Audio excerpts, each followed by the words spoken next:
The Mockery ambassador, Alina Rodriguez, took a deep breath as the transport ship approached Nexus Prime, the most advanced space station in the galaxy.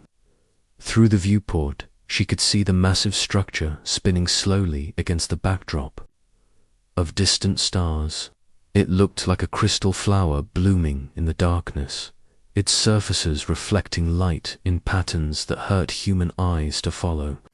"First time seeing a Vorthon construction?"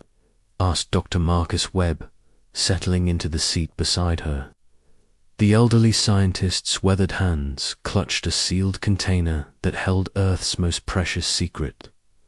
"First time this close," Alina replied, checking her diplomatic credentials one final time.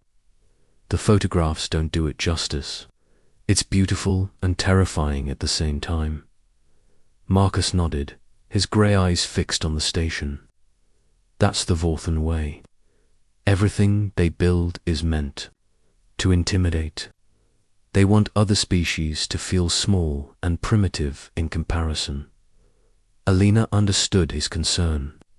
For the past 50 years, Earth had been trying to establish meaningful trade relationships with the Galactic Council. Each attempt had ended the same way, with humanity being dismissed as too backward to contribute anything of value. Today would be different. Today, they had something that would change everything. The docking process took 30 minutes. Alina watched as their simple human transport was guided to a berth far from the main diplomatic areas. Even in docking assignments, the message was clear. Earth was not considered important enough for premium treatment. "Ambassador Rodriguez," Dr. Webb said, a voice behind them. They turned to see a tall figure in flowing robes approaching. The being had pale blue skin and 6 arms, each ending in delicate fingers that moved like flower petals in a breeze. "I am diplomatic aide, Velta. I will escort you to the council chambers." Alina smiled politely. "Thank you, Aide Velta. We appreciate the Galactic Council's willingness to hear our proposal." Velta's expression remained neutral. "The Council has allocated 15 minutes for your presentation. Please follow me." As they walked through the station's corridors, Alina marveled at the technology surrounding them. The walls seemed to be made of living light, shifting and flowing in response to their presence. The air itself felt different here, charged with energy that made her skin tingle. "Impressive, isn't it?" Velta said, noticing her amazement. "These corridors are grown from crystallized thought patterns. The walls respond to the emotional states of those who pass through them." Dr. Webb frowned. "That sounds incredibly energy-intensive. What happens if the power fails?" "Power fails." Velta's tone suggested the question was absurd. "Vorthon technology has evolved beyond such primitive concerns. We harvest energy directly from quantum fluctuations in spacetime itself." They passed groups of alien beings that Alina recognized from her diplomatic training. The tall insectoid Zirians clicked their mandibles in what she knew was their version of conversation. The floating ethereals drifted through the air like jellyfish made of pure energy. The rock-like granite folk moved with surprising grace despite their massive size. "So many different species," Alina observed. "It's wonderful to see them all working together." "Working together may be too generous a term," Velta replied. "The Galactic Council maintains order through a careful balance of trade agreements and military alliances. Each species contributes according to their capabilities." "And what does Earth contribute?" Dr. Webb asked. Velta was quiet for a moment. "Earth provides entertainment value. Your species' primitive struggles are quite amusing to many council members." Alina felt her cheeks flush with anger, but she kept her expression neutral. This was exactly the attitude they had come to change. The council chambers were vast beyond human comprehension. The ceiling stretched up into darkness, and the floor was made of some transparent material that showed the stars wheeling beneath their feet. Hundreds of alien beings occupied floating platforms, arranged in a complex three-dimensional pattern. At the center of it all sat High Chancellor Zixthara of the Vorthan Empire. She was beautiful in an alien way, with skin that shifted between silver and gold and eyes that held the depth of ancient oceans. When she spoke, her voice seemed to come from everywhere at once. Members of the Galactic Council, Zixthara began. We gather today to hear yet another proposal from the third planet of the Sol system. I confess, I am curious to see what primitive offering they bring us this time. Laughter rippled through the chamber. Alina recognized the sound as coming from dozens of different species, each expressing amusement in their own way. Ambassador Rodriguez Zixthara continued, "You have 15 minutes to present your case. Please, try to make it worthwhile." Alina stepped forward, activating the holographic projector that Dr. Webb had prepared. The image that appeared showed Earth as it was now, green and blue and beautiful, surrounded by a network of orbital stations and lunar colonies. Honored members of the Galactic Council, Alina began, her voice carrying clearly through the chamber's acoustics. Earth comes before you today not as supplicants, but as partners. We offer something that no other species in the galaxy possesses. And what might that be? Asked Commander Kelder of the Zarian military. His voice buzzed with the mechanical precision of his species' vocal cords. Dr. Webb stepped forward, raising the sealed container. We call it quantum seed technology. It's a method of terraforming that works with biological systems rather than against them. The laughter in the chamber grew louder. Alina saw several council members literally holding their sides, or whatever passed four sides in their anatomy. Biological terraforming. Zixthara's voice dripped with condescension. You mean you still use living organisms to modify planetary environments? How wonderfully primitive. We have moved beyond such barbaric methods, added a representative from the ethereal collective. Our atmospheric processes can transform a world in days, not the centuries required by biological systems. Alina felt her heart sinking, but Dr. Webb stepped forward with determination in his eyes. With respect, honored council members, our approach offers advantages that your advanced technology cannot match. Quantum seeds create self-sustaining ecosystems that adapt and evolve over time. They're resilient, efficient, and they work in harmony with existing planetary systems. Resilient. Commander Kelder's mandibles clicked in what Alina knew was amusement. Our atmospheric processes can withstand solar flares, cosmic radiation, and direct military attack. What biological system could match that? One that doesn't need to withstand those things, Dr. Webb replied. One that bends instead of breaking, that adapts instead of resisting. The chamber erupted in laughter again. Alina watched as beings from across the galaxy found humor in humanity's approach to planetary engineering. Dr. Webb, Zixthara said, her voice becoming more serious. Surely you understand that the galaxy has moved beyond such primitive methods. We have the power to reshape reality itself. We can create matter from energy, bend space and time to our will, and modify the fundamental forces of physics.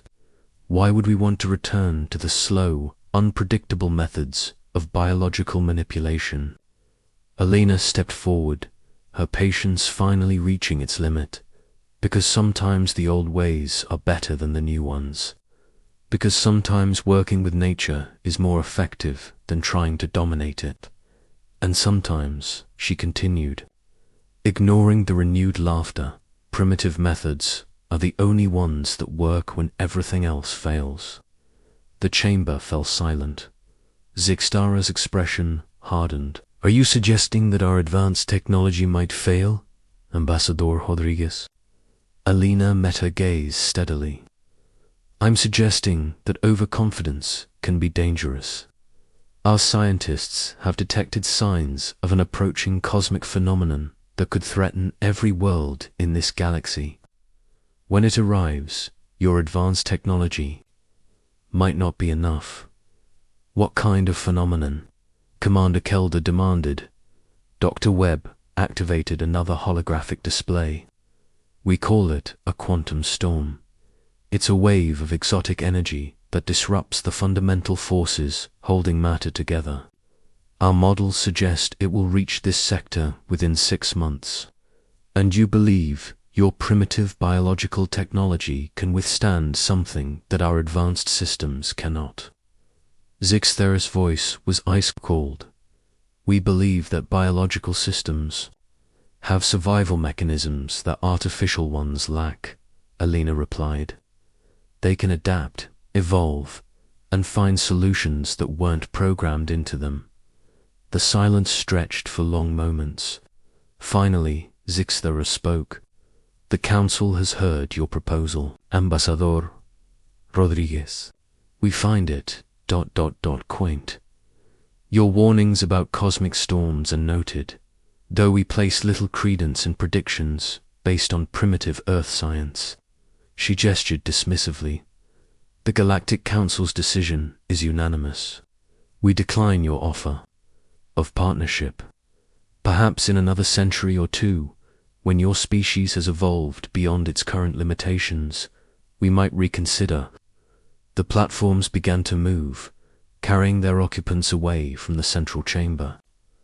Alina watched as the representatives of dozens of advanced civilizations departed, many still chuckling at humanity's presentation. That's it? Dr. Webb asked, his voice heavy with disappointment. They won't even consider it. Alina looked around. The emptying chamber, only a few beings remained, and they were clearly maintenance staff preparing to clean up after the session. That's it, she said. We're too primitive for them to take seriously. As they walked back through the stations, corridors, Alina couldn't shake the feeling that they had just witnessed something historically significant. Not the presentation itself, but the galaxy's response to it. The arrogance, the dismissal, the absolute certainty that their advanced technology made them superior to any biological solution. They'll regret this, Dr. Webb said quietly as they boarded their transport. Alina nodded, looking back at the beautiful, terrifying space station. Yes, she agreed. They will. As their ship pulled away from Nexus Prime, neither of them knew that they had just 6 months to prepare for the day when the galaxy's most advanced civilizations would come begging for Earth's help. 6 months before everything changed. The reckoning 6 months had passed since the humiliation at Nexus Prime. Alina Rodriguez stood in the command center of Earth's newest orbital station, watching the deep space monitors with growing concern. The readings were exactly what Dr. Webb had predicted, but she took no satisfaction in being right. Energy signature is increasing exponentially, reported Lieutenant Sarah Chen from her station. The phenomenon is definitely heading this way. Dr. Webb moved between the sensor displays, his weathered face grim. It's bigger than we thought. The quantum storm isn't just disrupting matter, it's breaking down the barriers between dimensions themselves. Alina activated the communication array. This is Ambassador Rodriguez to all Galactic Council members. We are broadcasting on all frequencies. The cosmic phenomenon we warned you about 6 months ago is now visible on our sensors. We strongly recommend immediate evacuation of all Outer Rim colonies. The response was immediate and predictable. High Chancellor Zixtara's face appeared. On the main screen, her expression cold and dismissive. Ambassador Rodriguez, we appreciate your concern, but our scientists have analyzed this so-called quantum storm. It's merely a charged particle wave, nothing that our planetary shields cannot handle. Chancellor, with respect, this is not a normal space weather event, Elena insisted. Our biological sensors are detecting patterns that your technology might not recognize. Biological sensors, Zixtara's laugh was sharp and cutting.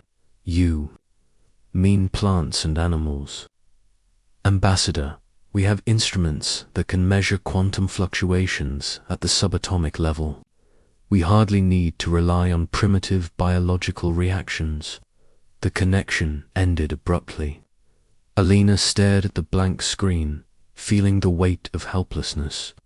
She had tried to warn them, but their arrogance was absolute. Dr. Webb, how long until it reaches the outer colonies? 72 hours, he replied, not looking up from his instruments. The storm is accelerating as it moves through regions of higher energy density. Elena understood the implications.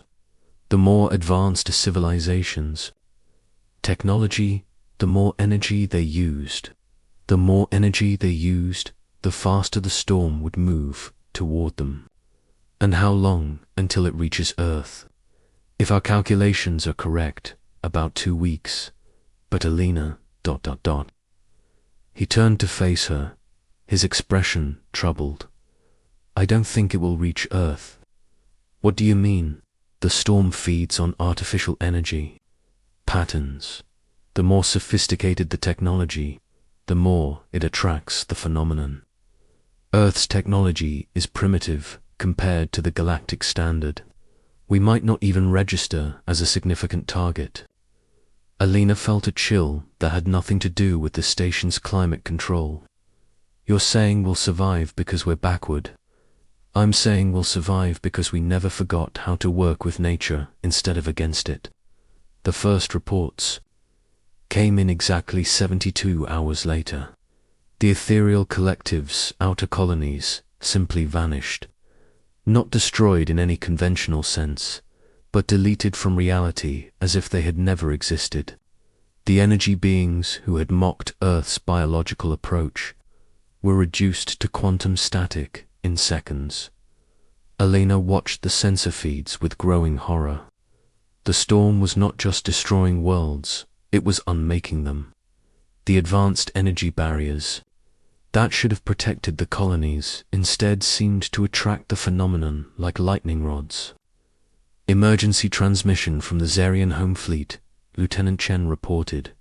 They're requesting immediate assistance. Commander Kelder's face appeared on screen. The proud military leader who had laughed at Earth's proposal now looked desperate. Behind him, Elena could see the bridge of his command ship shaking as systems failed. Earth Station, this is Commander Kelder. Our defensive grids are collapsing. The storm is feeding on our energy signatures. We need immediate evacuation assistance. Elena felt no satisfaction at seeing the alien commander's desperation. Commander, we'll do what we can, but our ships are limited. How many beings need evacuation? 30 million on the primary colony worlds, another 50 million on the orbital stations. The numbers were staggering. Elena looked at Dr. Webb, who shook his head grimly. We don't have the transport capacity. Even if we used every ship in the system, we couldn't evacuate a fraction of those numbers. There has to be another way, Elena said. What about the quantum seeds? Could we deploy them as some kind of defense? Dr. Webb's eyes widened. It's theoretical, but the seeds create biological energy patterns. They might be able to disrupt the storm's artificial energy feeding mechanism. How long would it take to prepare them? We have seeds ready for deployment, but we've never tested them against anything like this. Elena, if we're wrong, we could make things worse.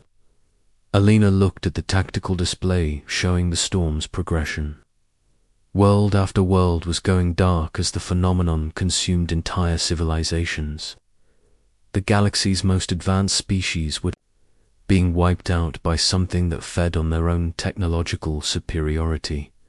"Do it," she said. "Prepare the seeds for immediate deployment." The next few hours were a blur of activity. Earth's small fleet of seed ships launched toward the storm's projected path. Each ship carried thousands of quantum seeds, biological packages that could terraform entire worlds. But now they were being used for something completely different. "Seeds are in position," reported Captain Maria Santos from the lead ship, "ready for deployment on your command." Alina watched the storm approaching on the main display. It was beautiful in a terrible way, like aurora that consumed everything it touched. The energy patterns were hypnotic, swirling in dimensions that human minds could barely comprehend. "Deploy the seeds," she ordered. What happened next would be remembered as the moment everything changed. The quantum seeds, designed to create life, encountered the storm that consumed energy. Instead of being destroyed, they began to adapt. The seeds spread through the storm's energy matrix like living fractals. They absorbed the exotic energy and converted it into something else, something that followed biological rather than artificial patterns.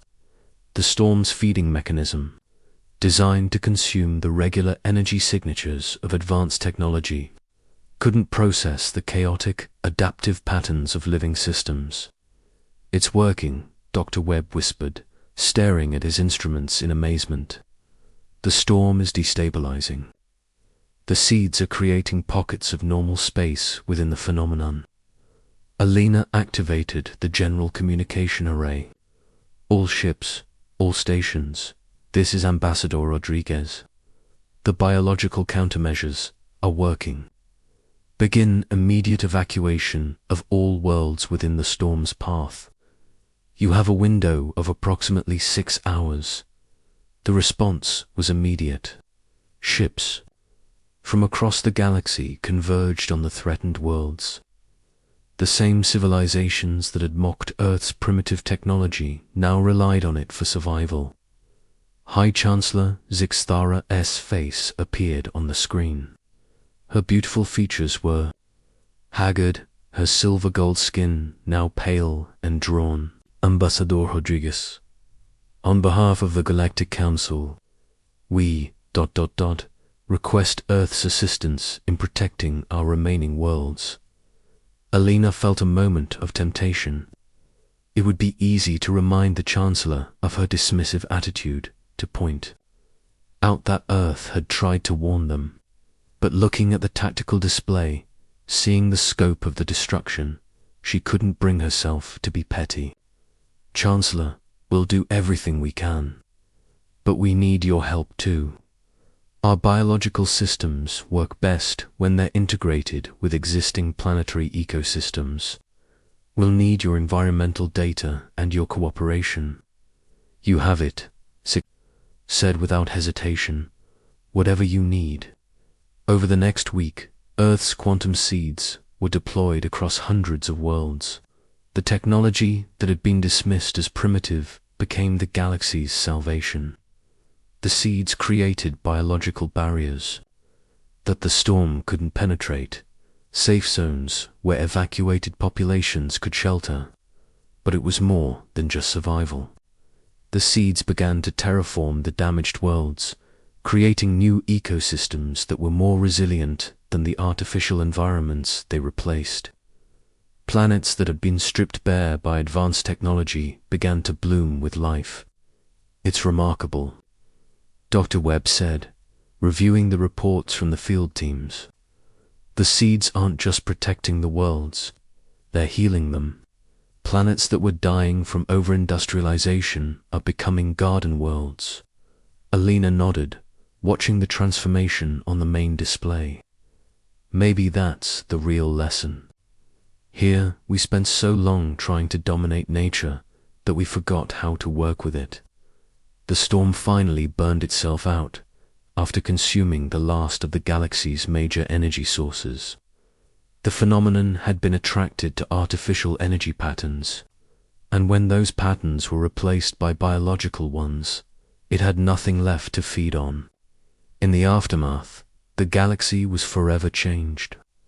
The great space stations and energy cities were gone, replaced by worlds where technology and nature existed in harmony. The species that had once mocked humanity now came to Earth as students, eager to learn the secrets of biological engineering. Alina stood in the rebuilt council chambers, but they were different now. Instead of floating platforms and crystallized thought patterns, the walls were made of living wood that grew in response to the emotional states of those within. The ceiling was open to the sky, and alien birds that had never existed before sang in the branches overhead. The new Galactic Council recognizes Ambassador Alina Rodriguez of Earth, announced the speaker, a being whose species had learned to integrate plant and animal characteristics into their own bodies. Alina rose from her seat, looking out at the assembled representatives. These were no longer the arrogant beings who had dismissed Earth's offer of partnership. They were survivors who had learned humility. Members of the Council, she began, Earth is honored to share our knowledge with our galactic neighbors, but we want to be clear about something. We're not offering our technology as a replacement for yours. We're offering it as a partner. She gestured to the living walls around them. The galaxy's greatest strength has always been its diversity. We nearly lost that diversity because we forgot that sometimes the old ways are the best ways, and sometimes the simplest solutions are the most powerful. The chamber was silent, but it was a thoughtful silence rather than a dismissive one. Earth proposes a new approach to galactic civilization, Alina continued.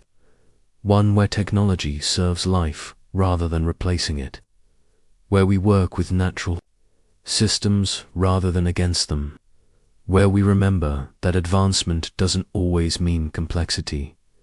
The vote was unanimous. For the first time in galactic history, every member species agreed on something. They would rebuild their civilizations using Earth's biological approach, creating worlds where technology and nature existed in perfect harmony. As the session ended, Alina walked out into the gardens that now surrounded the council chambers. Dr. Webb was waiting for her, a smile creasing his weathered features. So, he said, how does it feel to be the most important human in the galaxy? Alina laughed, looking up at the sky where Earth's ships moved among the stars like seeds carried on the wind. It feels like the beginning of something wonderful. Above them, the stars shone with a different light now. The harsh glare of artificial suns had been replaced by the gentle glow of worlds, where life and technology danced together in perfect harmony. The galaxy had learned to laugh with humanity, instead of at it, and in doing so, had found its way home.